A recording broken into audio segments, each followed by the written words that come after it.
नागपुर में राष्ट्रीय ओबीसी महासंघ के अध्यक्ष बबनराव तायवाड़े ने स्थानीय स्वशासन संस्थाओं में ओबीसी आरक्षण के मुद्दे पर सरकार को घेरा।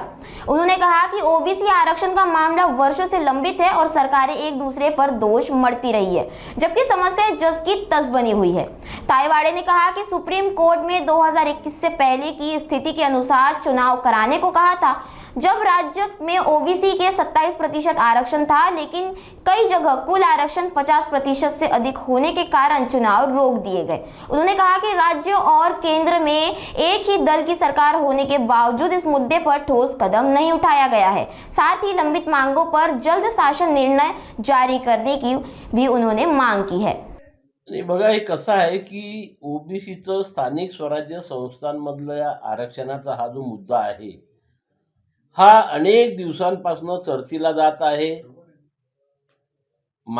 आधी महायुतीचं सरकार होतं, मग त्यांनी सांगितलं की आम्ही वाचवलं, महाविकास आघाडीचं सरकार आलं आणि हे सरकार एकमेकावरती दोषारोपण करत असते आणि आमच्या ओबीसीच्या आरक्षणाचा मुद्दा जसाच्या तसा पेटत राहत असतो।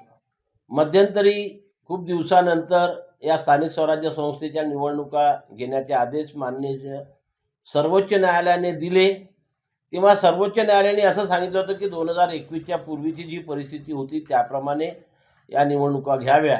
2021च्या पूर्वी या राज्यामध्ये ओबीसीला 27% आरक्षण होतं, त्याप्रमाणे निवडणुका घेण्याचं सरकारने जाहीर केलं। निवडणुकीचा प्रोग्राम लावला, पहिल्या स्टेजमध्ये ग्रामपंचायती झाल्या काय, त्यामुळे आणि 27% आरक्षण दिल्यामुळे नक्कीच काही ठिकाणी ते आरक्षण 50%च्या वर गेलं। पुन्हा लोक सर्वोच्च न्यायालयामध्ये गेले, मग पुन्हा दुसरे निर्देश दिले, मग त्यांनी महानगरपालिका केल्या आणि मग जेव्हा जिल्हा परिषदेची निवडणूक आली तेव्हा मात्र सर्वोच्च न्यायालयाने सांगितलं की जिथे 50%पेक्षा कमी आरक्षण आहे तिथल्याच निवडणुका घ्या, जिथे 50%च्या वर आरक्षण जाते त्या निवडणुका घेऊ नका। आणि म्हणून 20 जिल्हा परिषदा आणि त्या अंतर्गत येणाऱ्या पंचायत समिती यांच्या निवडणुका ह्या थांबलेल्या आहेत। इथे महत्त्वाचा प्रश्न असा आहे की राज्य आणि केंद्र सरकारला या आमच्या ओबीसी प्रवर्गाला स्थानिक स्वराज्य संस्थांमध्ये 27% आरक्षण मिळू द्यायचं आहे की नाही, हा गंभीर प्रश्न इथे निर्माण होतो आहे।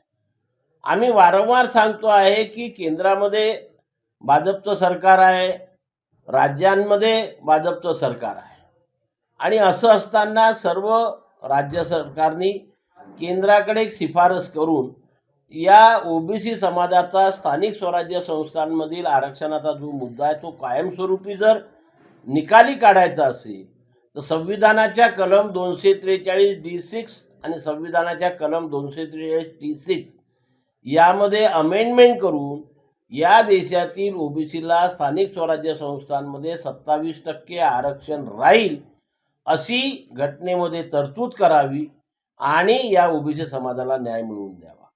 वारंवार मागतो, परंतु सरकार याच्याकडे लक्ष देत नाही आणि सर्वोच्च न्यायालयाला अशा प्रकारे तशा प्रकारचं उत्तर देऊन सर्वोच्च न्यायालय त्याच्यावरती ॲग्री होत नाही आणि म्हणून हा प्रश्न प्रलंबित आहे।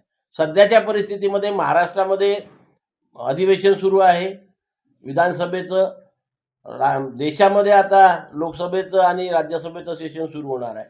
अशा परिस्थितीमध्ये राज्य सरकारने अधिवेशन सुरू असल्यामुळे त्या अधिवेशनामध्ये सरकारला विनंती करणारा एक प्रस्ताव पारित करावा आणि स्थानिक स्वराज्य संस्थेच्या निवडणुकीमध्ये ओबीसीला 27% आरक्षण देण्याकरता संविधानाच्या कलम 243D6 आणि T6 मध्ये आपण दुरुस्ती करावी अशा प्रकारचा विनंती करणारा प्रस्ताव एक राज्य सरकारने केंद्र सरकारला पाठवावा आणि केंद्र सरकारने लगेच लोकसभा आणि राज्यसभेमध्ये तशा प्रकारचं बिल पारित करून प्रस्ताव पास करून माननीय राष्ट्रपतीच्या सहीने तशा प्रकारचं एक अधिसूचना जर काढली तर हा ओबीसीच्या स्थानिक स्वराज्य संस्थांमधील निवडणुकीचा 27% आरक्षणाचा मुद्दा कायमस्वरूपी निकालात निघू शकतो। अन्यथा वर्षानुवर्ष अशाच प्रकारचं सर्वोच्च न्यायालयामध्ये प्रकरण सुरू राहील आणि स्थानिक लोकांकरता स्थानिक